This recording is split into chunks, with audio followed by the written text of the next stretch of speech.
say, oh, God, why do we have to have that double flat and double sharp? I almost got the flat and sharp thing. There's a reason, but it's down the road. And it's the way you write the music so it can be easily read. It's easier to put one double sharp or double flat than it is to put 2 or 3 single flats or single sharps. It's too much decision making.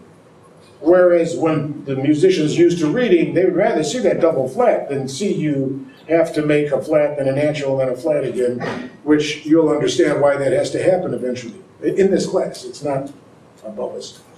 Follow? So just kind of do as I'm asking you now so that we get the basics, and then then a lot of things will become clear as we learn more information. It's a very complex language, everybody. It's very stop and think about this. Let's all do this. I want you to clap your hands with me, right?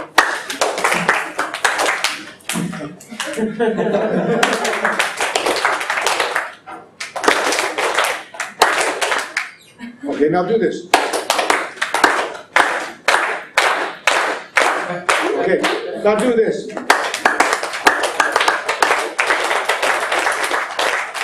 Okay, now listen to it. Wait a minute. Did you hear you? Although many of you were doing your individual part correct, you weren't really together. You understand that? So now stop and think of maybe 100 musicians playing all perfectly in tune and perfectly together to the millisecond.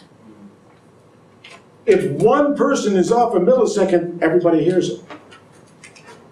It's a very complex involvement.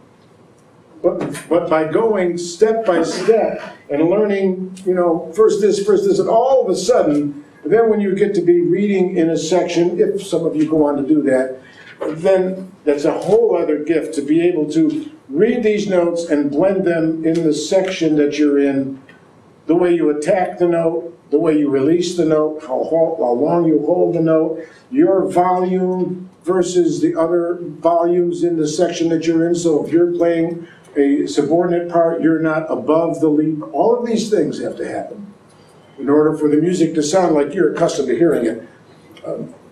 So in an orchestra, based on where you're placed or whatever you're playing, if you're playing the same thing as another person, it could look differently on the... Well, well, wait a minute. If you're a violin playing the same thing as the other violin player, it's all the same. Oh, so if you're a violin playing unison with the bassoon's in bass clef. Okay. Violin's in treble clef. So each one is different. Everybody's got their own part. Gotcha. Say you have a B flat in a measure or some part, all of the B's in that measure flat until you. If I am going along and I'm playing over here, we don't have key signatures yet, but without any flats or sharps or without any key signature here, tells me I'm in the key of C, meaning there are no flats, no sharps, all the white keys, all naturals. There are no naturals on the black keys. All the naturals are the white keys. Okay, that's fine. Without a key signature and understanding key signature, it's a little bit difficult to explain this, but let's try it with the key of C. Okay. If I have a B flat here, then all the B's after that would be flat until this bar line. When the end of the measure comes, this B is the B natural. Because the bar line cancels the accidental. And unless you get a natural sign before the bar line. Well, that's why I left these two notes at the end. Now, if I want this to be a B natural, I have to tell it to be a B natural.